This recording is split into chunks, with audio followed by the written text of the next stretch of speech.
Hello everyone, myself Mr. Himanshu Sushil Kumar Jaiswal, Assistant Professor in Department of Botany, JD Patil Sanglutkar Mahavidyalaya Daryapur. Friends, today I am going to discuss on the topic world population and the dynamics of carbon footprint. First of all, I am thankful to the Department of Botany who organized this awareness program. I am thankful to Dr. G. S. Shende sir, Dr. V. R. Narkhedkar sir, Dr. S. P. Kalvende sir, and Dr. K. S. Zamde sir. Now, first of all, what is world population? World population means the total number of humans living on the earth, and we know that the population is growing at far higher rates as compared to the past. Let us see the definition and the statistics of the world population. What is a population? If you see the definition of population through the point of biology, population is a group of organisms which belongs to a particular species living in a particular area over a particular period of time, right? So here three things matters. One is they must be a members of a particular species. They must live in an area, right? So there must be a geographical land which has been marked or which has been taken for the reference. So it may be your state or your nation or even the world. And the third thing is the time period. That is again of one big concern. So in which time we are counting the population? If you are counting the population in 1800, that will be less. If you are counting the population of humans in 2021, that population has raised to a very high levels. Now the next thing is human population. So as I have said earlier, human population is the total number of humans living on earth today, right? So if you are talking about today's population, it is around 7.67 billion peoples. But before 1000 years, there is a population of just 0.31 billion peoples. Even before 200 years from today, the population was around 0.94 billion peoples. So we have observed around 7 time increase in just 200 years, right, in the population, and that is a big concern for the environment. Now, what is the past and future? What happened in the past and what will happen in the future? We can see here. So this is a time period of 12,000 years, right? So 2000 years from today, that is mark 0, right? And before all the time period is written by BCE, right? So before around 12,000 years, the world population was 4 million in 10,000 BC. So there were only 4 million peoples in the world. Now this population has grown by the average of 0.04% per year till 10,000 years, or you can say till the next 11,700 years, till 1700 AD. So in this 11,700 years, the population has grown just by the 0.04% annually. This was the growth rate. But after this, when you see, even after the 1800, you can see that there is a sharp rise in the population. And this sharp rise in the population is due to the increased growth rate. Why there is an increased growth rate? Why there is a sharp rise in the population? We can see in next slides. So after 1800, you can see that in around 118 years, the population has grown just by 1 billion, sorry. So it took around 118 years to add 1 billion people to your earth. Now, at 1922, the world's population was 2 billion people, and in next 37 years, we have added 1 more billion people. The world population reached 3 billion at the point of in the year 1959. The fourth billion was added in just 15 years after that. Till 1974, we have reached the population of 4 billion. In the next 13 years of that, from 1974 to 1987. That is, in just 13 years, we have added one more billion. And the fastest addition of 1 billion was from 1987 to 1989. Just in the course of 12 years, in the span of 12 years, the world is increased by 1 billion. So this is sharp increase in the population in by 1 billion in the world. So this is the shortest time period where the population has increased by 1 billion.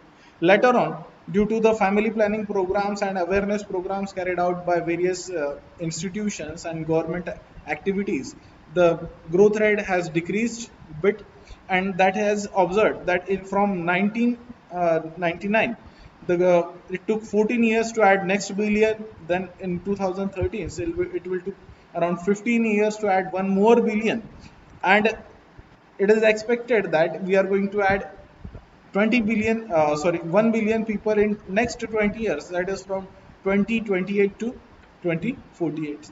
So this is due to the proper family plannings and awareness programs, people educating people about the environmental concerns and raising population.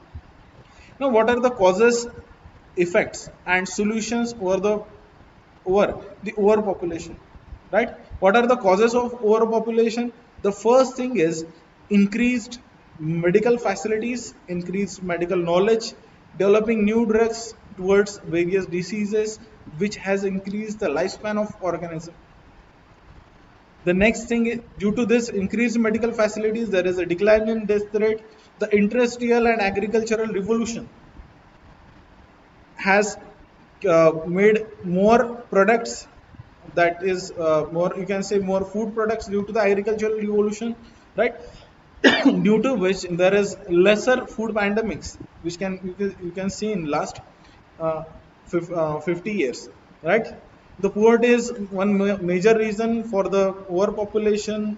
There are religious concerns, there are various religions that tend to increase their population due to their religious views. Migration is that, immigration, and lack of family planning is one more thing. The next thing is, what are the effects of overpopulation? The major effects are environmental degradation, deterioration, deforestation, because as the population is increasing, there is more burden on the environment to provide the resources. And when you are going to take resources from that environment, ultimately you are going to put a lot of pressure on the environment, you are going to deteriorate the environment, right? So what is the ultimate thing of what is the ultimate burden on the earth due to overpopulation is you need more resources for sustaining that population, right? The next is, there are various aspects. So there are wars, there are mortality, there is loss of biodiversity, increase in the pollution, increase in the carbon footprint, ecological collapses are there, right? So there are various side effects of this overpopulation. The peoples are not getting enough food, so that will lead to the malnutrition and starvation. And one more thing is, there is a climate change due to this overpopulation, due to the activities of peoples. We are adding more carbon to the environment, and that will be leading to the climate change. What are the solutions over it? The main thing where we can focus is educating people about the family planning, about the increasing population problems, right? So this we can do. Birth regulation by the governments, putting up strict rules on the on the peoples to uh, to plan their families, to not have child more than two or one, whatever the government is thinking of, or whatever, how they are going to plan for it, right?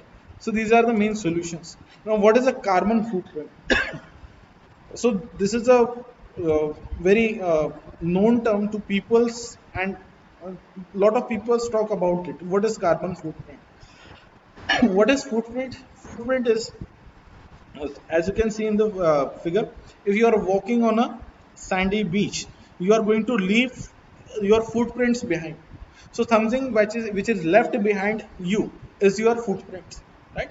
So this is your physical footprint, but on the other hand, you can see the carbon footprint. Now, what is carbon footprint? The amount of carbon or amount of greenhouse gases you are going to add in the environment due to your activities is a carbon footprint, right? So how much carbon or how much greenhouse gases you are putting up in the environment due to your lifestyle, due to your survival, due to your needs is your carbon footprint. So these are the things. If you are taking a plane journey, you are going to add a lot of carbon in the environment because planes they are running on the fuels that will ultimately emit CO2 and that will ultimately cause the green that will ultimately cause greenhouse effect because CO2 is the major greenhouse gas. Now the next thing is how you are using energy in your day-to-day life. You are choosing a travel by plane or you are choosing a travel by car or a public transport or a bicycle or simply by walking makes a large difference in your carbon footprint. So a person who is going by car is better as compared to if he travels by the plane. A person who is choosing bicycle over the bike is better in terms of carbon footprint, in generating less carbon footprint as compared to a person who is riding a bike.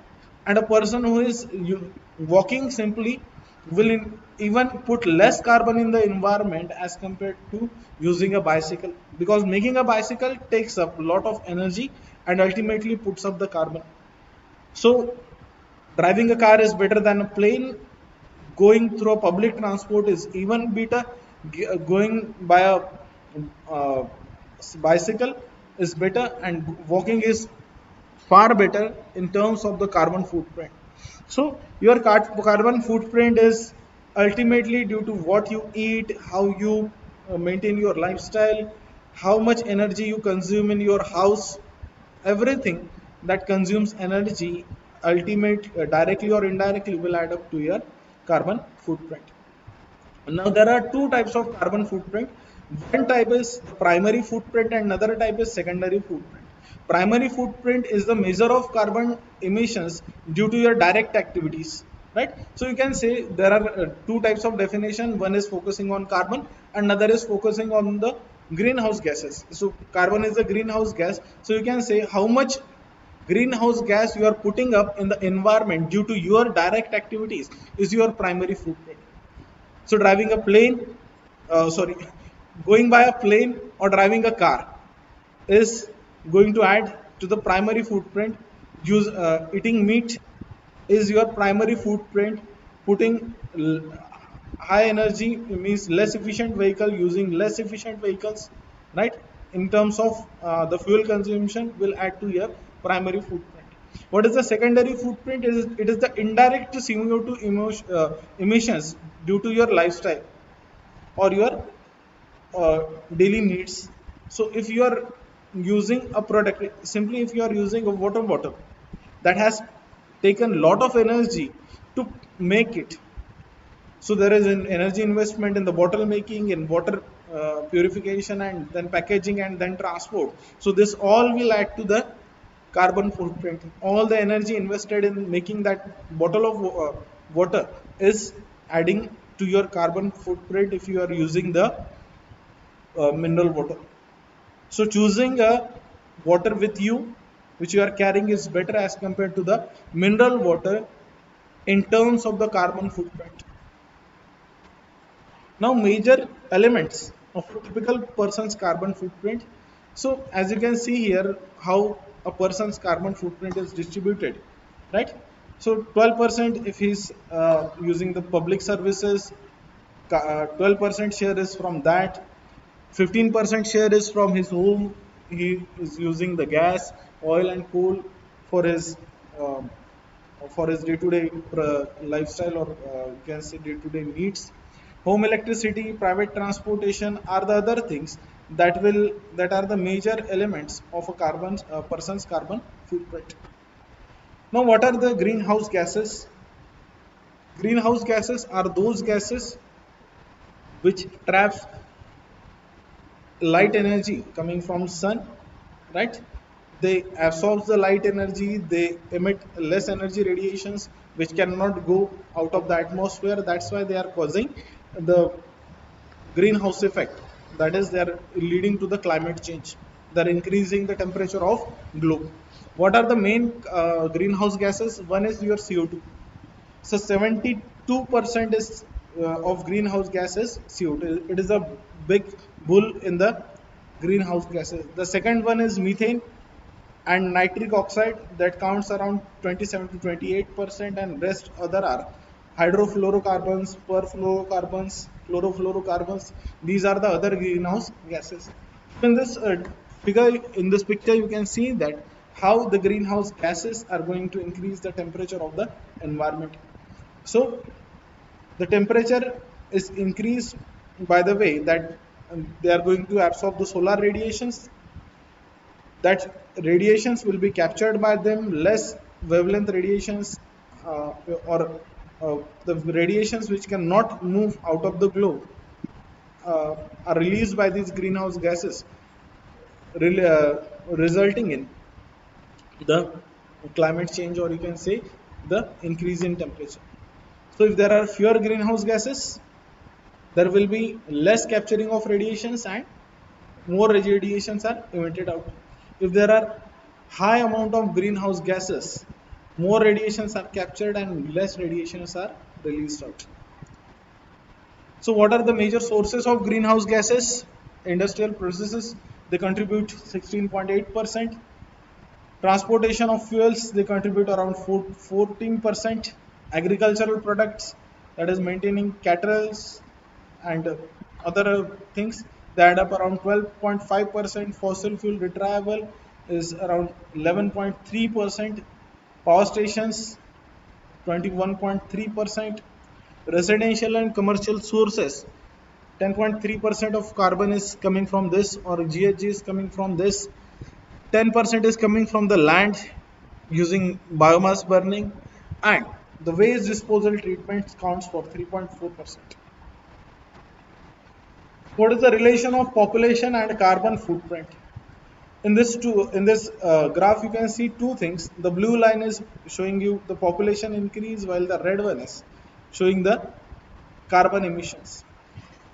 As you can see here, the carbon emissions are raised after 1850, right? So 1850 or 1870, where there is an industrial revolution. So as the industrial revolution increased, as there is an industrial revolution, as there is putting up more industries in the globe, there will be a lot of carbon emission due to that industries. And another thing is a population.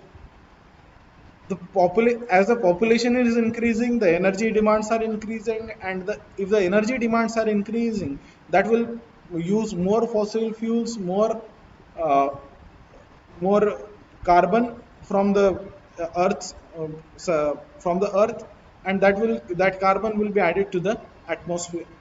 So more the population, more will be the carbon footprint is one thing, and the second thing is the industrial development of a country. So you cannot directly relate the population with uh, carbon footprint. There is another aspect, how the country, how much the country is developed, how much industries are there in that country. This is the second thing. Now, the countries and their carbon footprint. So the major country which is contributing to highest amount of greenhouse gases is China. So the Chinese population is around 20%, that is 19.9% out of the total population, and it is contributing around 27% greenhouse gases to the environment. The next is US. The US has a population of 4.5% of the total world's population, but he is going to contribute 15.6% of the total greenhouse gases. So US, though it has less population, but it is contributing around 15.6 percent of the total greenhouse gases. And the third one is India. The Indian population is 17.5% of the total world population, but India is going to add only 6.3% of the total carbon, right, or greenhouse gas, because India is comparatively less developed as compared to the US and the China. So there are more industries in US, there are more industries in the China, and uh, that is causing them to release more greenhouse gases. Now, what are the ways by which you can reduce your carbon footprint? So the first thing is know your carbon footprint. There are online services by which you can evaluate your carbon footprint, right? So there are online ways, there are online softwares that will ask you several questions regarding your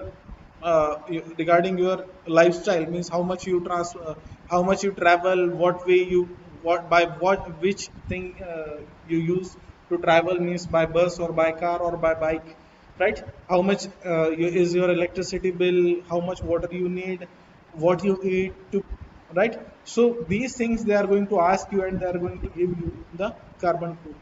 Now after knowing your carbon footprint, you can decrease your carbon footprint uh, by just knowing it ki where I'm giving more, or where which activity of mine is releasing more carbon in the environment, right? So that you can decrease that activity and you can decrease your carbon footprint. So the thing is, drive less, bike more, which means drive less car, ride a bicycle, or even walking is preferable. So walking is good for even for your health and also for the environment. Taking a bicycle is better than taking a bike. Using electric vehicles is better over the combustion vehicles, because electric vehicles they do not produce CO2, they do not emit CO2, right? So choosing electrical vehicles is better. Traveling smart is the next thing. Travel smart means what? You have to choose a way of travel that is going to emit less carbon in the environment. So choosing a train over a plane is better. Choosing a electrically driven car over a train is far better. Choosing a bike over a car is even better, and choosing a bicycle is even better. But on the long runs, if you are going by train or by electric car, it will be better in the terms of, by the means of your carbon footprint. Now switch to renewable energy. Renewable energies, so just like solar power station, hydroelectric power stations, using a biofuel, tidal powers, geothermal energy, and wind power. You can use these sources. These are the natural sources where the carbon emissions are not there, right? So you are getting energy from these sources, and using that energy that will not emit the carbon. Over the nuclear energy, oil energy, uh, gas and coal. So avoid using gas, coal and oil. Use solar, uh, solar energy for your day-to-day life. Just you can do it here, the energy efficient houses, right? So you can use LED lighting that will consume less energy as compared to your traditional lights, right? Using good or you can say energy efficient appliances that will add less carbon to the environment, right? Because they consume less energy. Water recycling is one more thing. You can use same water many times, right? So water recycling is many major thing. Next is the energy efficient heating and cooling systems, right? And using solar panels is the major thing that you can do. If you have a solar panel, you are going to get all the energy from the solar panel for running your house, and even to drive your vehicle is the best thing you can do for the environment. Now next thing is go for the local foods. Why local foods? Because there is less transportation. Transportation consumes around 16.4% of total, or it fuels, or you can say it emits 16.4% of total greenhouse gases. So reducing transportation will ultimately reduce uh, the carbon footprint, and ultimately will save the nature. So eating a fresh local products is good as compared to eating a product which has synthesized somewhere else, which has packed and which has traveled thousands of miles to reach you, right? So things which are available locally, you can use it to decrease your footprint.